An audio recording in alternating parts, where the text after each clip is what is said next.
आप सभी का एक बार फिर से कबीर क्लासेज 58 परिवार में स्वागत है। और आज के वीडियो के अंदर हम देखेंगे कक्षा 10 सामाजिक विज्ञान के अति महत्वपूर्ण वस्तुनिष्ठ प्रश्न है, यानी जो ऑब्जेक्टिव टाइप के प्रश्न है या जिसको हम कह सकते हैं मल्टीपल चॉइस वाले जो क्वेश्चन है उन क्वेश्चन को देखेंगे। इस वीडियो के अंदर हम 50 महत्वपूर्ण प्रश्नों का सॉल्यूशन देखेंगे। इससे संबंधित पहला पार्ट अपलोड हो चुका था, जिससे आप नहीं देखा चैनल पर जाकर देख लीजिए, जिसका लिंक मैं आई बटन में भी दे दूंगा और एंड स्क्रीन में भी उस वीडियो को लगा दूंगा। यानी वो अगले जो प्रश्न पहला पार्ट था उसमें अलग अध्यायों के वीडियो है और आज के जो इस पार्ट के अंदर देखेंगे इसके अलग अध्याय के वीडियो। इसका ऐसा एक पार्ट और बनेगा, यानी कुल 3 पार्ट के अंदर आपका जितना कुछ सिलेबस है वो सारा कवर हो जाएगा। विशेष रूप से ये जो पार्ट है वो राजस्थान बोर्ड के विद्यार्थियों के लिए महत्वपूर्ण, क्योंकि इनमें उन्हीं अध्यायों के प्रश्नों का समावेश किया गया है जो राजस्थान बोर्ड की वार्षिक परीक्षा 2022 के अंदर जो अध्याय शामिल है। इसके अलावा जहां भी एनसीईआरटी सिलेबस लागू है, अगर ये अध्याय आपके सिलेबस के अंदर है तो अन्य बोर्ड के विद्यार्थियों के लिए भी ये बड़ा ही महत्वपूर्ण साबित होने वाला है। तो आप सबसे रिक्वेस्ट है कि चैनल पर पहली बार आए तो चैनल को सब्सक्राइब करें और वीडियो को लाइक कमेंट शेयर जरूर करें, और ताकि अपने दोस्तों तक पहुंचे और उनको भी अधिक से अधिक जानकारी मिले और वो भी अध्ययन के प्रति हेल्पफुल हो सके। इसके अलावा सामाजिक विज्ञान के अंदर जो इतिहास वाला पार्ट है उसके कुछ अध्याय मैंने पढ़ाए हुए, उनको अच्छी तरीके से समझना तो भी चैनल पर जाकर समझ सकते हो। अब करते हैं शुरू। पहला क्वेश्चन है कि अधिकतर सामाजिक जो विभाजन वो आधारित होते हैं, किसके ऊपर आधारित होते हैं? जन्म पर, चुनाव पर, योग्यता पर या धर्म के ऊपर? किसके ऊपर आधारित होते हैं? तो आप सबको पता है कि अधिकतर किस पर आधारित होते हैं? जन्म के आधार पर, यानी जन्म के आधार पर ही व्यक्ति की स्थिति, योग्यता आदि का क्या होता है? निर्धारण होता है। अगला हम देखते हैं कि श्रीलंका केवल सिंहलियों के लिए मांग किस समुदाय की पहचान और हितों के खिलाफ थी? इस शब्द को ध्यान देना। आप सीधा ये सिंहलियों के पढ़ करके सिंहली कर दिया तो गलत हो जाएगा, क्योंकि ये पूछा किसके खिलाफ थी, तो ये किसके? तमिल समुदाय के क्या थी? खिलाफ थी। यानी सिंहली समुदाय के तो पक्ष में थी, लेकिन तमिल समुदाय के क्या थी? ये खिलाफ थी, उसके विरोध में थी। अगला हम देखते हैं तीसरा क्वेश्चन। अमेरिका में 1954 से 1968 के बीच में कौन सा आंदोलन हुआ था? असहयोग आंदोलन, सविनय अवज्ञा आंदोलन, नागरिक अधिकार आंदोलन, इनमें से कोई नहीं। आपको पता है कि असहयोग आंदोलन और सविनय अवज्ञा आंदोलन ये तो भारत से संबंधित है, तो कौन सा अमेरिका से संबंधित है? नागरिक अधिकार आंदोलन। अगला जो हम क्वेश्चन वो देखेंगे, विविधता को समाहित करने का सबसे अच्छा तरीका कौन सा है? लोकतंत्र है, तानाशाही है, अनुदारवाद या इनमें से कोई नहीं। तो तानाशाही और अनुदारवाद नहीं हो सकता, कौन सा है? लोकतंत्र। भारत सबसे बड़ा लोकतंत्र है, इसी कारण भारत के अंदर सभी धर्मों, सभी संस्कृतियों, सभी जातियों उनको क्या किया गया है? संरक्षित किया गया। यानी लोकतंत्र ही सबको साथ में लेकर समन्वय से क्या करता है? कार्य करता है। अगला हम देखते हैं क्वेश्चन 5। भारत में जनगणना 2021 के अनुसार महिलाओं की साक्षरता दर कितनी है? आप भी साथ में कमेंट बॉक्स में इस प्रश्नों के उत्तर देते जाइए, फटाफट उत्तर देते जाइए, ताकि जब भी मैं उत्तर बताऊं साथ साथ में आपका मूल्यांकन भी होता रहे। तो इसमें 50%, 40%, 54% या फिर 76%। तो इसमें आपको सही आंसर बताना है कि कितना है। तो इसमें 5 का सही होगा स, यानी 54%। महिलाओं की साक्षरता दर कितनी है? 54%। आप मुझे कमेंट में बताइए कि पुरुषों की साक्षरता दर कितनी है। अगला जो हम देखते हैं वो है क्वेश्चन संख्या 6। क्वेश्चन संख्या 6 कह रहा राजनीति के क्षेत्र में प्राय अभिव्यक्त होता है। क्या अभिव्यक्त होता है? आर्थिक विभाजन होता है कि धार्मिक विभाजन, श्रम विभाजन या इनमें से कोई नहीं। तो आप जानते हो कि इसमें से क्या होता है? धार्मिक विभाजन ही अभिव्यक्त होता है। जैसा कि आप अभी चुनावों के अंदर देख ही सकते हैं, 5 राज्यों के अंदर चुनाव हुए, उसमें आपको देखने को मिलता है तो सबसे ज़्यादा क्या होता है? धार्मिक विभाजन होता है। अगला हम देखते हैं कौन से विकल्प पर आधारित सामाजिक विभाजन केवल भारत के अंदर? आर्थिक आधार पर तो बिल्कुल नहीं, लिंग आधार पर नहीं, और इनमें से तो कोई नहीं। तो कौन सा? जाति आधार पर। भारत के अंदर देखते हैं जाति बड़ी महत्वपूर्ण है, जाति के पीछे सारे। आप चुनावों में देखो या किसी भी स्थिति में देखो, भारत के अंदर जाति बड़ी महत्वपूर्ण है।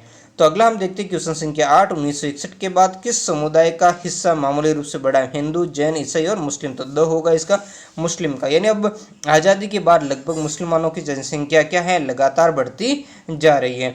अगला जो हम क्वेश्चन संख्या 9 देखेंगे कि निम्न में से भारत में स्त्रियों के लिए आरक्षण की व्यवस्था है?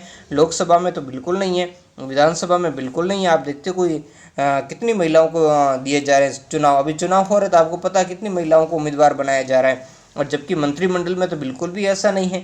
आपने कभी सुना है राजस्थान का मंत्रिमंडल, भारत के मंत्रिमंडल? राजस्थान के मंत्रिमंडल में देखे 3 ही महिला मंत्री है, जबकि कुल मंत्री 30 हैं, 30 में से 3 ही हैं, तो कितना फिर हो गया?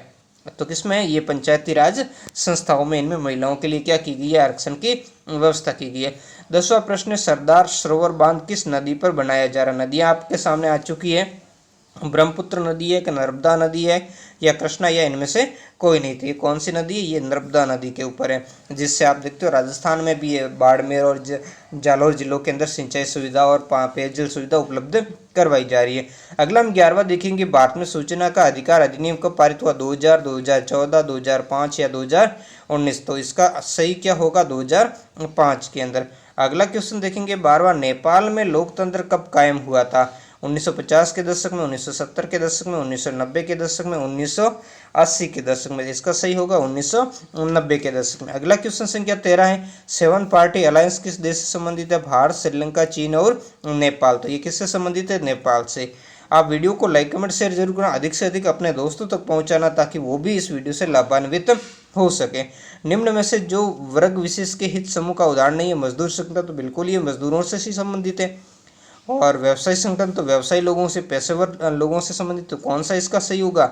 ये तो तीनों क्या हो जाएंगे? गलत। तो सही क्या होगा? मानवाधिकार संगठन, जो मानव मात्र से संबंधित है, जो किसी भी विशेष वर्ग से संबंधित नहीं है। अगला देखते हैं, निम्न में से जन आंदोलन का उदाहरण है? तो कौन सा उदाहरण? पर्यावरण आंदोलन है, नर्मदा बचाओ आंदोलन, ताड़ी विरोधी आंदोलन, उपयुक्त सभी। तो ये सभी है, ये तीनों के तीनों क्या है? जन आंदोलन के ही उदाहरण है। अगला हम देखते हैं चौथा क्वेश्चन संख्या 16 कि लौह अयस्क किस प्रकार का संसाधन नवीनीकरण योग्य? तो बिल्कुल नहीं है, प्रवाह के वाला नहीं है। क्या ये जैव है? नहीं है। तो क्या है? ये अनवीनीकरणीय है। अगला हम देखते हैं 17वां क्वेश्चन, जवारी ऊर्जा निम्नलिखित में से किस प्रकार का संसाधन नहीं पहुंचा है? तो इसमें पहला पुनर्पूर्ति योग्य, तो बिल्कुल ये सही है। अजैव भी है, तो बिल्कुल सही है। अगला हम देखते हैं मानव कार्य, तो बिल्कुल सही। अचक्रीय ये नहीं है, तो इसका सही होगा ऑप्शन संख्या घ होगा, अचक्रीय। अगला जो हम देखते हैं क्वेश्चन संख्या 18 कि पंजाब में जो भूमि निम्नीकरण का निम्नलिखित में से मुख्य कारण क्या है? तो वैसे इस 18 का सही आंसर होगा अधिक सिंचाई। अब अधिक सिंचाई से क्या होता है? जमीन के अंदर लवणता और सेम की जो समस्या है वो समस्या होती है, जिससे जो भूमि है उसका क्या होता है? निम्नीकरण। अपने राजस्थान के अंदर भी देखते हैं तो गंगानगर और हनुमानगढ़ जिलों के अंदर ये समस्या देखने को मिलती है। बाकी दो वनों उन्मूलन और अति प्रचुरचारण इसका मुख्य कारण नहीं, बाकी कारण तो जरूर है लेकिन मुख्य कारण नहीं है। अगला हम देखते हैं क्वेश्चन संख्या 19, निम्नलिखित में से किस प्रांत में सीढ़ीदार चौपानी खेती की जाती है? पंजाब में की जाती है, उत्तर प्रदेश के मैदान में, हरियाणा में या उत्तराखंड के अंदर? तो किस में की जाती है? तो इसका ख सही होगा, उत्तराखंड के अंदर। 20वें क्वेश्चन का देखेंगे, इनमें से किस राज्य में काली मृदा मुख्य रूप से पाई जाती है? काली मृदा यानी काली मिट्टी जम्मू कश्मीर में है, राजस्थान में, महाराष्ट्र में या झारखंड के अंदर? तो 20वें का सही होगा आपके महाराष्ट्र के अंदर। कहाँ पर स्थित है? महाराष्ट्र के अंदर। अगला देखते हैं क्वेश्चन संख्या 21 कि उत्पत्ति के आधार पर संसाधनों को निम्नलिखित भागों में बांटा जा सकता है। तो कैसे भागों में? जैव और अजैव में बांटा जा सकता है, नवीनीकरण योग्य या अनवीनीकरण योग्य, प्राकृतिक और मानवीय, संभावित या विकसित। तो इसका सही होगा क, जैव और अजैव के अंदर क्या किया जाता है? इसको बांटा जा सकता है। 22वां देख के, निम्न में से कौन अजैव घटक है? चट्टाने, पशु, पौधे या मछलियाँ? तो इनमें तो तीनों में जीवन पाया जाता है, जबकि चट्टानों में नहीं। तो सही आंसर होगा चट्टाने। अगला जो हम देखते हैं क्वेश्चन संख्या 23 कि नवीनीकरण योग्य संसाधन है? तो इसमें से पवन ऊर्जा बिल्कुल है, वन तो बिल्कुल है, जल भी है। तो ये क्या होगा? इसका उपयुक्त सभी, ये सभी होगा। अगला हम देखते हैं क्वेश्चन संख्या 24, अचक्रीय संसाधन है जिनका यानी पुनर्चक्रण नहीं हो सकता। तो क्या ये जीवाश्म ईंधन है? तो बिल्कुल सही। जीवाश्म ईंधन क्या है? ये नष्ट हो जाते हैं, इनका वापस पुनर्चक्रण हम नहीं कर सकते, जबकि पवन ऊर्जा तो हम देखते कर सकते हैं, पशु है, मनुष्य, इन सब का पुनर्चक्रण हो सकता है, यानी ये चक्रीय संसाधन है। जबकि जीवाश्म ईंधन अचक्रीय, जैसे पेट्रोल, डीजल, गैस वगैरह हो गए, ये सारी चीज़ें, इसमें कोयला है। अगला हम देखते हैं रियो डी जेनेरो पृथ्वी सम्मेलन कब आयोजित हुआ? तो 1990 के दशक में, 1991 में, 1992 में या 1995 में? तो 25 का जो सही होगा 1992। अगला 26वां है, भूमि एक संसाधन है, प्राकृतिक, एक मानव निर्मित, सौर ऊर्जा से निर्मित है, इनमें से कोई नहीं। तो भूमि एक प्राकृतिक संसाधन है। कैसा है? इसके निर्माण में किसी का योगदान नहीं, ये प्रकृति का ही योगदान है। अगला हम देखते हैं क्वेश्चन संख्या 27 कि जलोढ़ मृदा निम्न में से किस फसल की खेती के लिए उपयुक्त है? तो गन्ने के लिए, चावल के लिए, गेहूं के लिए या सभी के लिए? तो 27 का होगा इन सभी के लिए। 28वां क्वेश्चन है कि लाल पीली मृदा कहाँ पर पाई जाती है? दक्कन के पठारी क्षेत्र में, मालवा प्रदेश में, ब्रह्मपुत्र घाटी में या थार के मरुस्थल में या थार रेगिस्तान में? तो 28 का होगा सॉरी अपने 28 का अ होगा। या तो लाल पीली मिट्टी, या तो थार के रेगिस्तान में तो बलुई रेतीली जो मिट्टी होती है, जबकि इसमें लाल पीली पूछे तो ये दक्कन के पठारी क्षेत्र के अंदर होती है, जो डेक्कन ट्राइब है उसके अंदर। अगला जो क्वेश्चन संख्या है वह क्वेश्चन संख्या 29 के निम्न में से किस राज्य में लाल लेटेराइट मृदा काजू की फसल के लिए? तो बिल्कुल तमिलनाडु में भी होती है, आंध्र प्रदेश में, केरल, इन सभी तीनों ही राज्यों के अंदर ये होती है। अगला हम देखते हैं चादर अपर्दन के लिए निम्न में से कौन सबसे कारक ज्यादा? तो जल, वायु, भूमिगत जल या हिम नदी? तो इसमें जल होता है, जो बारिश के समय या नदियों आदि के जो बाढ़ के समय पर उससे चादर अपर्दन ज्यादा होता है। अगला हम देखते हैं क्वेश्चन संख्या 31, विश्व में सारी जैव उपजातियों की कितनी प्रतिशत संख्या भारत में पाई जाती? 5%, 8% या 10% या 12%? तो इसका सही होगा 8%। अगला हम देखते हैं एक अनुमान के तहत भारत में कितने प्रतिशत वन्य वनस्पति जात के लुप्त होने का खतरा है? तो 20%, 25%, 10% या 5? तो इसका होगा 10%। अगला हम देखते हैं 33वां, निम्न में से कौन सा एक संकटग्रस्त जाति की श्रेणी में नहीं आता? पूछा है। तो जंगली गंधा बिल्कुल आता है, ये तो गेंडा भी आता है, शेर पूंछ वाला बंदर भी आता है, तो गाय नहीं, गाय तो बहुसंग भी पाई जाती है। तो इसका सही होगा ऑप्शन संख्या द। अगला हम देखते हैं क्वेश्चन संख्या 34, भारतीय वन्य जीव संरक्षण अधिनियम कब लागू हुआ था? तो 1951, 1972, 1965 या 1947 के अंदर? इसका ब होगा 1972 के अंदर। अगला देखें, इनमें से कौन सी टिप्पणी प्राकृतिक वनस्पति जात या प्राणी जात के ह्रास का सही कारण नहीं है? तो इसका है कृषि का विस्तार, पशुचारण और ईंधन लकड़ी को एकत्रित करना, वृहत स्त्रीकरण की विकास परियोजनाएं या तीव्र औद्योगिकरण और शहरीकरण? तो इसका 25 का होगा ब।